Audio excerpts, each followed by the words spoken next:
Here's the top stories for September 13th.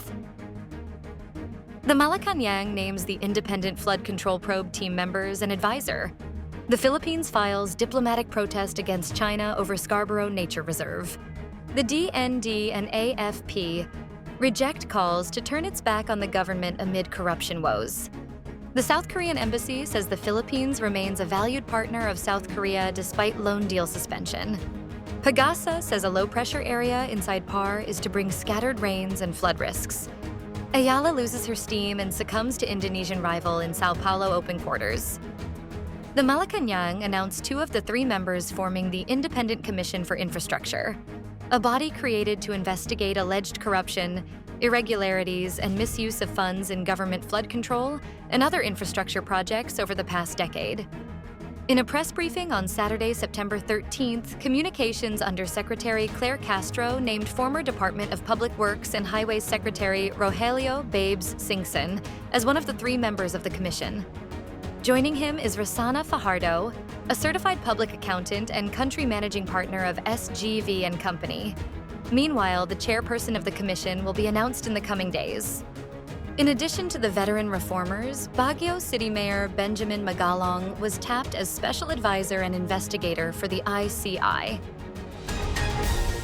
The Department of Foreign Affairs has filed a diplomatic protest against China's plan to build a national nature reserve in the hotly contested Scarborough Shoal, or Bajo de Masinloc, in the West Philippine Sea. DFA spokesperson Angelica Escalona said the protest was filed on Friday, September 12th. This came after the September 10th announcement of China's State Council that it will establish the Huangyan Island National Nature Reserve, and described it as an important guarantee for maintaining the diversity, stability, and sustainability of the natural ecosystem of Huangyan Island.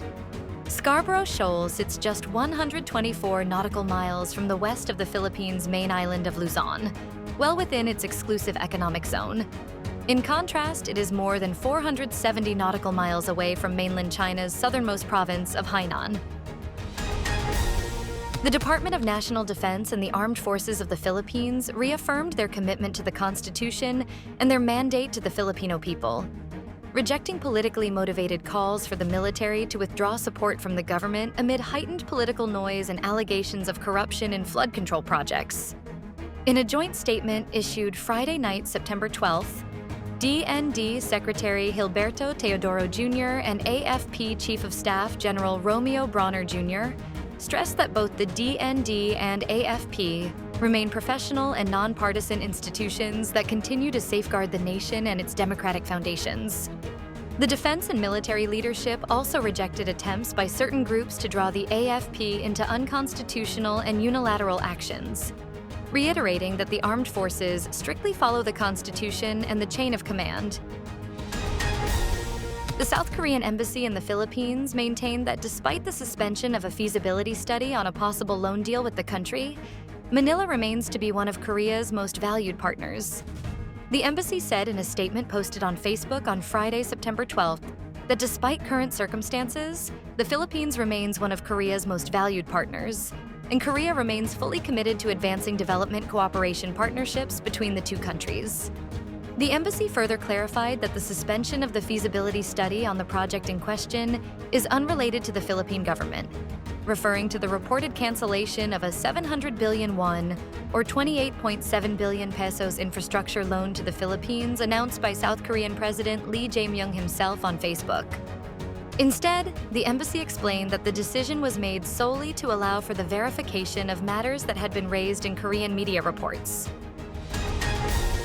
The Philippine Atmospheric, Geophysical, and Astronomical Services Administration on Saturday, September 13th, said it is closely monitoring a low-pressure area within the Philippine Area of Responsibility that would bring heavy rains over parts of Luzon and Visayas this weekend. Earlier today, the Weather Bureau said the LPA has a low chance of developing into a tropical depression within the next 24 hours. The system was estimated to be 75 kilometers east-northeast of Barangan City, eastern Samar.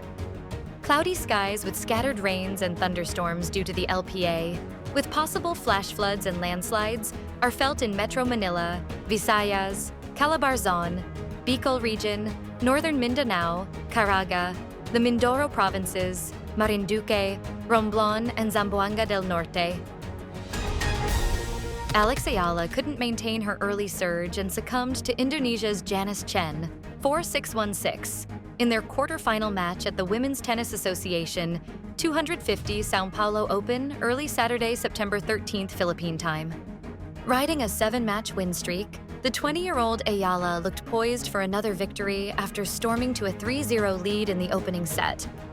But Chen responded with a fiery comeback, leveling the score in the first and eventually flipping the momentum to her favor. The country's top player and current world number 55 Eala, for her part, ended her string of victories which came all the way back from her title win in the WTA 125 Guadalajara Open in Mexico. Stay updated with the latest news. Visit our website at www.mb.com.ph or follow us on social media. Thanks for tuning in to the Manila Bulletin Daily Rundown.